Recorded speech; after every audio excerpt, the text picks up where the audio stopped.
I returned home from the hospital. You won't believe what my family did to me, and how I got revenge, and then I never thought a hospital stay would end with me becoming a stranger in my own home. But as I dragged myself up the cracked walkway to my old house in Brookfield, Indiana, I could already hear music blasting and voices rolling out through the open windows. I paused in the autumn chill, breath fogging, and tried to convince myself it was just another of Beatrice's book club gatherings, or maybe Walt's poker night. But even from the porch, I could see people I didn't know, loud, waving at each other, their shoes tossed in a pile by the door, beer bottles lining the windowsill like trophies. Inside, my ears rang with laughter, and for a moment, I thought I was hallucinating. The living room I'd painted blue last summer was crowded with nearly 100 strangers, all talking over each other, some sprawled on my couch, others raiding my fridge, and not a single face seemed to notice me standing just inside the door. I watched Beatrice, my own mother, leaning against the fireplace with a wineglass in one hand and a cigarette in the other, holding court for a pack of well-dressed guests. She didn't turn to greet me, just lifted her glass a little higher, voice syrupy and cold, and declared to the room that, well, we really didn't expect to see Nora home this soon, but I suppose miracles happen every day. For a long time, I stood in the entryway, weighed down by exhaustion, the faint hospital smell clinging to my coat, not sure whether to announce myself or just walk right back out and disappear into the Indiana dusk.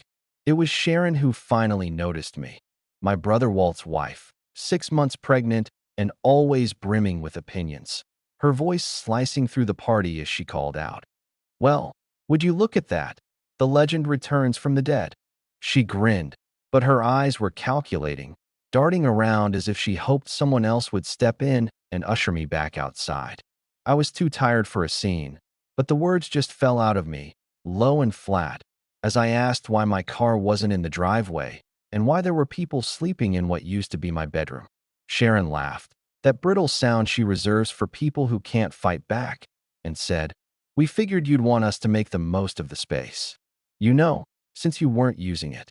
She smoothed a hand over her belly as if that made her innocent, but I saw the glint in her eyes, the same one I remembered from every family Thanksgiving when she edged me out of the best seat at the table.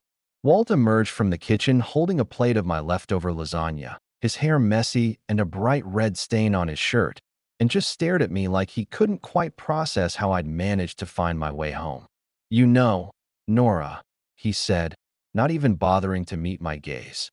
"After everything, we honestly thought you'd stay at the rehab facility for good." The words hit harder than I wanted to admit, because I knew how close they came to being true, and I wondered how many times he'd practiced that line while emptying my bank account and selling off my things. My hands trembled, but I forced myself to keep moving, stepping past the clusters of strangers, scanning the room for something familiar, anything to anchor me. There was nothing. The photos on the wall were gone, replaced with cheap prints, and the old clock above the mantel was silent, its battery stolen for some remote. I clung to my bag, feeling like a thief in my own life, the weight of the hospital bracelet still itching my wrist beneath my sleeve. Beatrice caught my eye at last, her lips curling into something halfway between a smile and a smirk, and she didn't bother to lower her voice as she said, "We turned your room into Sharon's home office."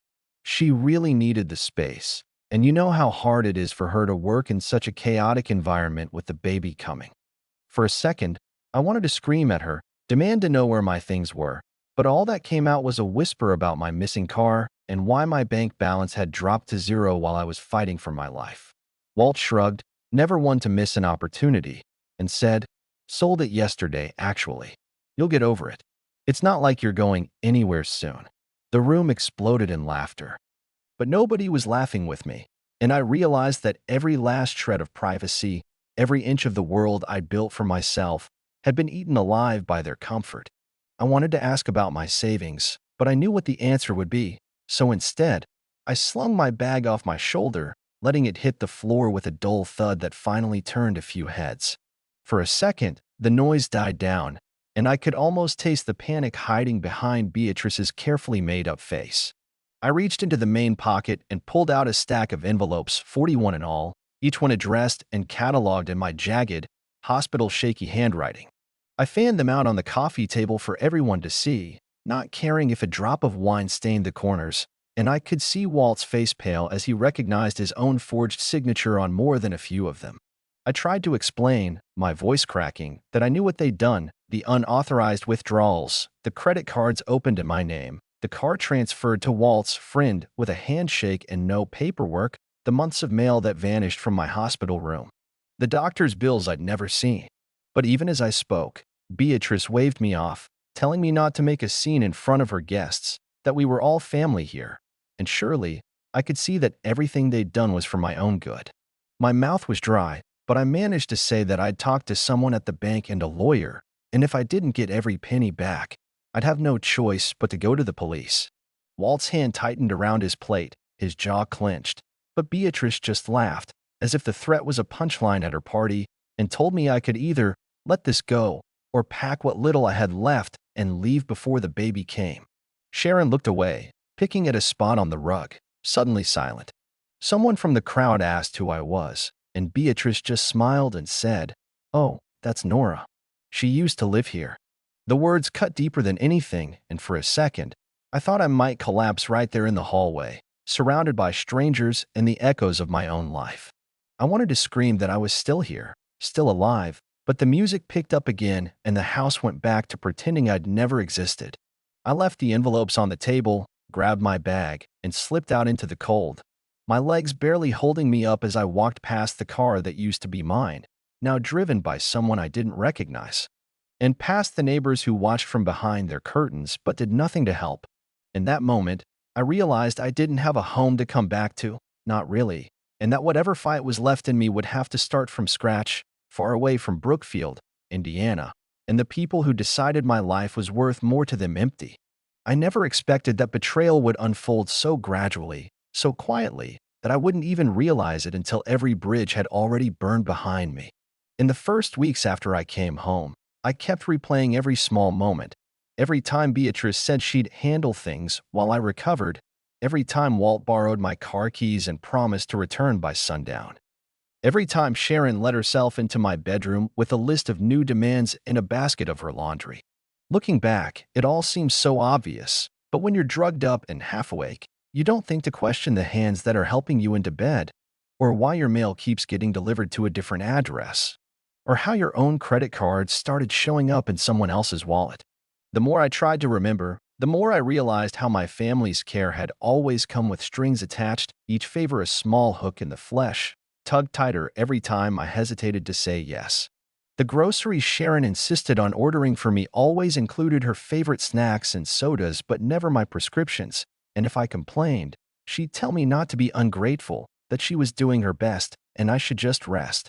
Walt started calling my cell phone his work line, and the more I protested, the less I saw it. By the third week, it was obvious I'd lost any right to my own possessions, let alone my savings. There were moments when I'd wake up in the spare room, once my room, now just a storage closet packed with Sharon's home office supplies and boxes labeled for Walt's business, and I'd hear them talking in the kitchen about what to sell next, whose name to use for a new account, how much money they could move without raising suspicion at the bank. Sometimes, I'd hear Beatrice laughing on the phone with her church friends, telling them she barely recognized Nora anymore. She's so frail and out of it. They'd all agree that it was a blessing to have family who could take over, who could do what needed to be done. The gaslighting was subtle at first. Sharon would ask if I remembered giving her the PIN to my debit card, and when I said no, she'd frown and tell me I must be confused from the medication. Beatrice would insist she'd always paid the bills from her own account, but every receipt I found had my name printed across the top in block letters. Walt, when pressed about the missing car, would just laugh and say I must have forgotten agreeing to let him sell it for quick cash, and if I really wanted to complain, maybe I'd be happier living somewhere else. I started keeping a notebook hidden in the lining of my old duffel bag, writing down every suspicious conversation, every lie, every time a withdrawal cleared from my account without my knowledge. I took photos of the envelopes, cataloged the times my brother forged my signature, and printed out emails where Beatrice pretended to be me. The more evidence I gathered, The more I realized they'd been planning this takeover since the day I went in for surgery, maybe even longer. It was almost a relief, in a sick way, to see just how methodically they'd picked apart my life, nothing impulsive or panicked, just a steady campaign of erasure, as if the only thing that mattered was ensuring I'd never have the strength to push back. I found a letter from my insurance company in the trash, unopened, a check inside made out to me that had somehow been endorsed and deposited without my signature. I found my tax forms tucked into a drawer with Sharon's baby clothes, every refund dollar already gone. There was never a dramatic confrontation, never any yelling or tears, just an endless stream of quiet dismissals and sidelong glances, as if I'd turned into an inconvenience instead of the person who owned the roof over their heads. When I asked Beatrice why she'd stopped paying the electric bill in my name, she said it was easier for everyone if Walt took over the utilities, since I was too unwell to manage adult responsibilities. Sharon chimed in that it was better this way, since I'd never been good with money, and Walt nodded, agreeing that this was all for my own protection. The more I listened, the more I realized that nothing I said would make a difference. Every complaint, every plea, every bit of evidence was met with a shrug or a smirk. It was easier for them to rewrite the narrative than admit what they'd done, and the longer I stayed, the more they twisted the story, painting me as unstable, unreliable, incapable of handling my own affairs. Beatrice even joked with her friends that she was just waiting for the paperwork to come through, and the day she brought home legal forms, half filled with my name and half with Sharon's, I finally understood just how far they were willing to go. Late at night, when the house was quiet and I could finally breathe, I'd sit on the floor with my stack of envelopes and the battered tape recorder I'd managed to recover from the attic. I'd whisper into it, detailing every lie, every theft, every time they threatened to call Adult Protective Services if I didn't cooperate. I recorded phone calls, arguments, even the sound of Sharon changing the locks on my bedroom door while I lay awake, pretending to sleep. The more I documented, the more invisible I became in my own home, until it felt like I was haunting the place, not living in it. Sometimes, I wondered what would have happened if I'd never come home at all, if I just disappeared quietly, let them have the house, the car, the money, everything. But then I'd remember the years I spent bailing Walt out of jail, the times Beatrice begged me to co-sign loans or cover medical bills, the times Sharon needed a babysitter or a ride or a soft place to land. I remembered how I'd always been the one to step up, to clean up their messes, and how they never once thanked me, only called me selfish when I asked for anything in return. I knew the only way out was through. I called the bank and the credit agencies, explained what had happened, sent them copies of every forged document, every audio file, every photo of a check with my name misspelled. I talked to an attorney at the legal aid office, a quiet man named Gene who told me I had enough evidence to pursue criminal charges if I wanted, but warned me that families like mine would never forgive a public betrayal, even if it was the truth. He told me I had to be prepared to lose everything, every last connection, every ounce of support, if I really wanted to win. The next morning, I walked into the kitchen, dropped the stack of envelopes on the table in front of Beatrice, Walt, and Sharon, and told them I'd given everything to the authorities. The silence that followed was heavier than any argument, and for the first time, I saw real fear in their eyes, not for what they'd done to me, but for what they might lose if I went through with it. Sharon's face crumpled, her hands fluttering to her belly as she begged me to reconsider, insisting that it was all a misunderstanding, that they were only trying to keep the family together. Walt slammed his fist on the table, demanding to know why I was trying to ruin everything over a few dollars, and Beatrice just sat there, stone-faced, refusing to look at me. I told them it wasn't about the money anymore. It was about what they'd taken, about how they'd stripped me of every piece of myself and tried to call it love. I told them they had until the end of the week to get out, or the police would handle it for me. They didn't answer. Walt stalked out. Sharon started to cry, and Beatrice finally turned her back, pouring another glass of wine and muttering under her breath about ungrateful daughters and broken promises. I stood there until the fear faded, until I was sure I could stand on my own, and then I walked out, already planning my next move, knowing that whatever came next would be mine alone to face.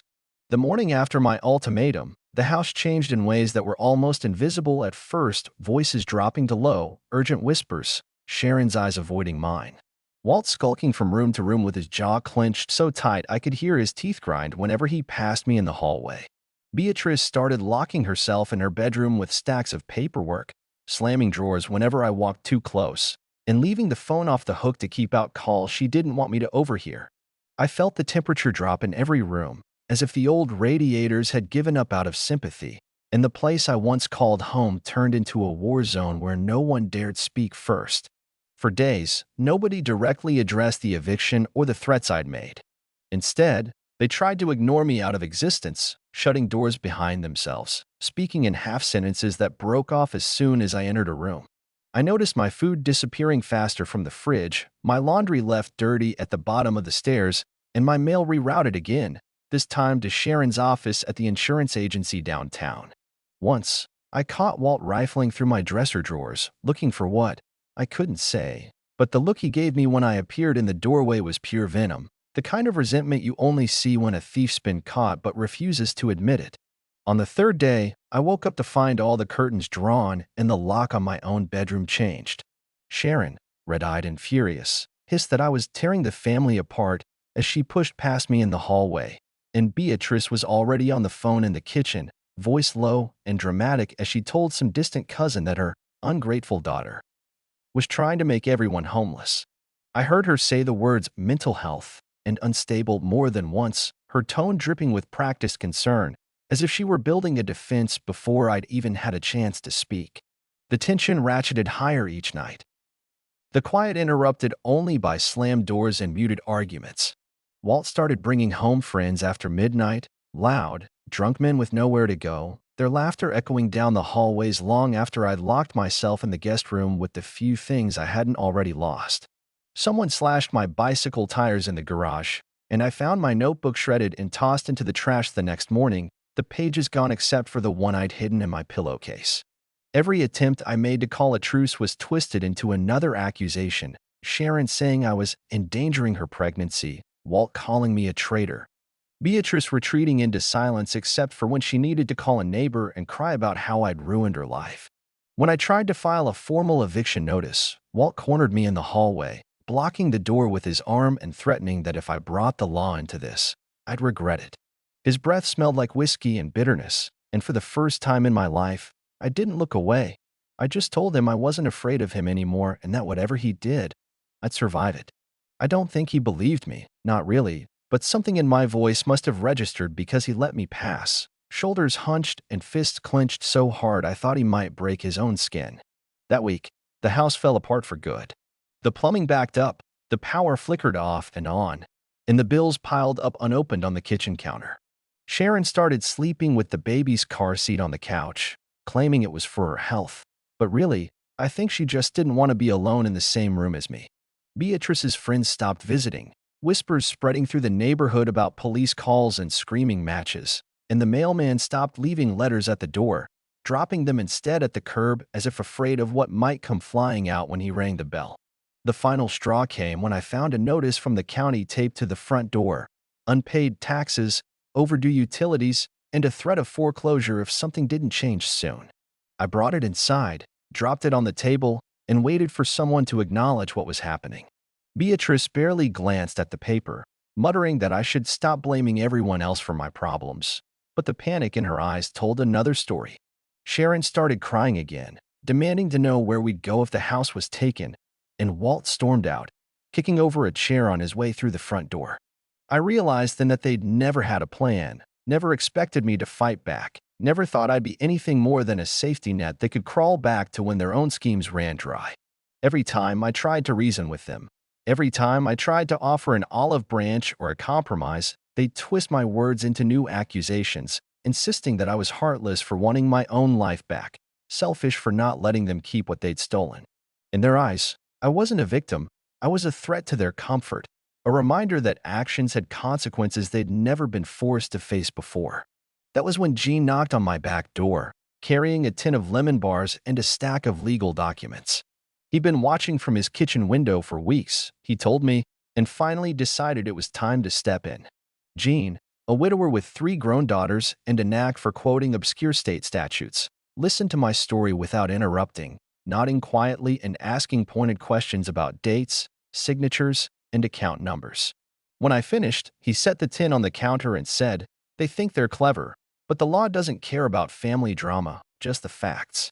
With Jean's help, I refiled every police report, sent new documentation to the bank, and delivered a final, notarized eviction notice to Beatrice, Walt, and Sharon. I left no room for negotiation, no window for sympathy or second chances. The fallout was immediate. Sharon screamed so loudly the neighbors called the police, claiming I was threatening her and the baby, but the responding officer, a woman named Trish who'd gone to school with me years ago, listened to my story and told Sharon she'd have to leave if she didn't calm down. Walt tried to threaten Gene, cornering him in the driveway and calling him a meddling old bastard. But Gene just stared him down and told him the sheriff would be there in the morning to handle any further disputes. Beatrice, for her part, retreated into her room and refused to speak, leaving only to bang on my door at midnight and ask if I'd really throw my own mother into the street. I didn't answer her then, just locked my door and tried to sleep, but even with the new lock, I kept one eye open and my phone under the pillow. I could hear Sharon crying in the living room, Walt pacing in the garage, Beatrice making angry phone calls to whoever would listen. It was the longest night of my life, and when dawn finally broke, I felt older than I'd ever felt before. The deputies arrived just after 9, their footsteps echoing in the empty hallway as they served the papers and ordered everyone out. Walt exploded, shouting that I'd betrayed the family, Sharon clinging to the car seat and begging for one more chance, Beatrice collapsing on the couch with a bottle of gin and refusing to move. It took hours to clear the house, neighbors gathering outside to watch the spectacle, and when it was over, I stood in the silence, surrounded by the wreckage of everything I'd ever tried to build.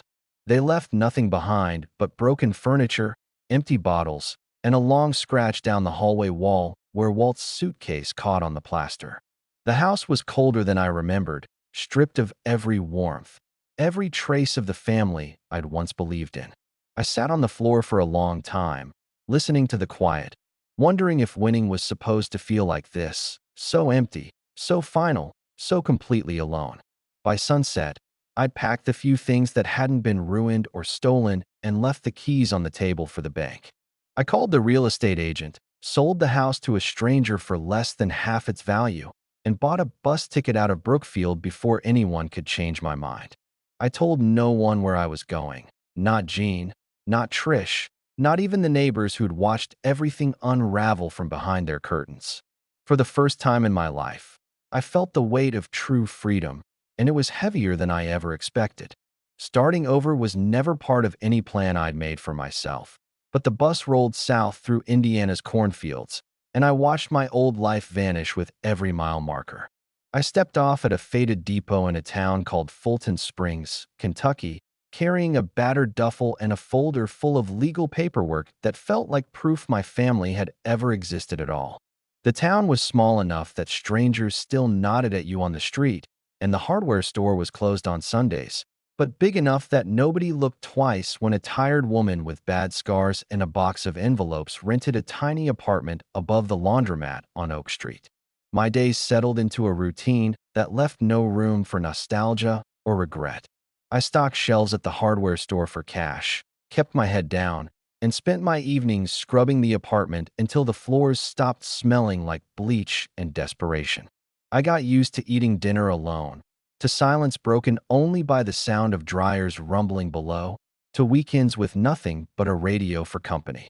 There was a certain freedom in having nothing left that anyone else wanted, in knowing I could buy a loaf of bread and it would still be there in the morning, untouched by anyone but me. Of course, it never stays quiet for long, not with my family. Letters started arriving a week after I changed my address, some forwarded, some clearly written by Beatrice in her careful, slanted script, all of them variations on the same theme: accusations, demands, and the occasional apology sharp enough to cut. She wrote that I'd broken her heart, that she was sick, that she needed money for medication and food, and that the family was falling apart because I'd turned my back on them in their hour of need. Sharon sent a postcard with a photo of the baby, a note on the back reading, "You're missing out on her whole life. Hope it's worth it." Walt didn't bother to write at all, but a friend from Brookfield called to say he'd skipped town.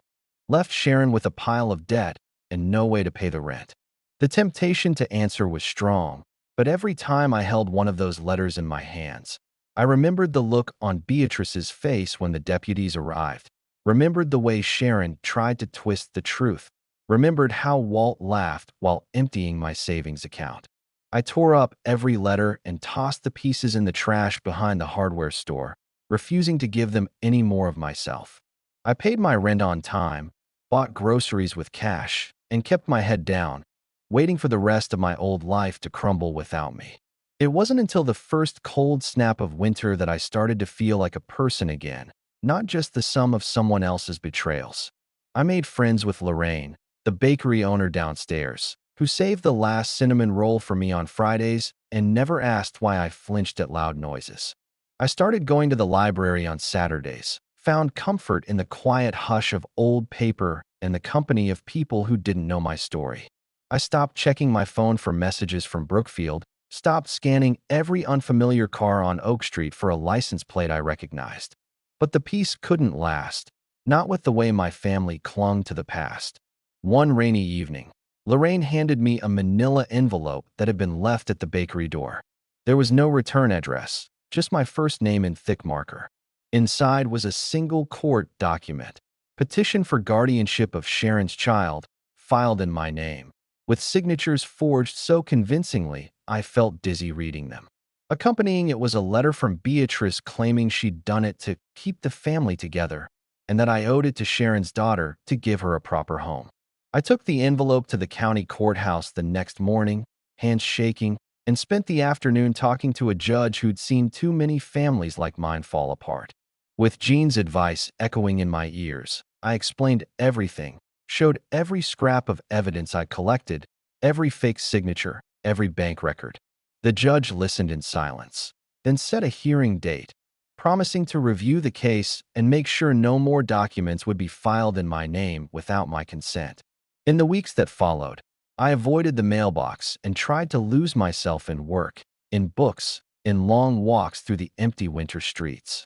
When the hearing finally came, I sat alone at a long table while Beatrice appeared by phone, voice thin and unsteady, spinning stories about my supposed instability and her own sacrifices. The judge asked only one question: "Did you sign these forms?" I said no, and handed over the stack of evidence. The judge ruled in my favor, stripping Beatrice of all rights and awarding me sole guardianship, but only if I chose to accept it. I walked out of the courthouse numb, barely aware of the cold wind biting through my jacket, knowing that my family would never stop trying to drag me back. I'd spent months fighting for freedom only to be handed a choice that felt less like victory and more like surrender: raise a child who wasn't mine, or risk Beatrice finding another way to use her as leverage.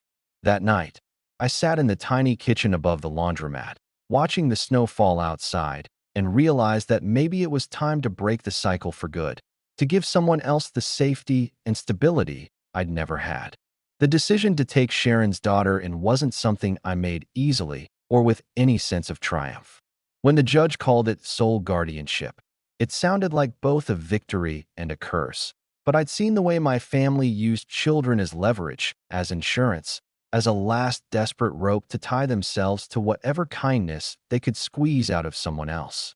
That night, I sat awake in the kitchen, reading over court documents and letters I never wanted to see again, and realized the only way to end the cycle was to give that girl a different kind of future, one where her value wasn't measured in guilt or obligation, one where no one would use her as a pawn.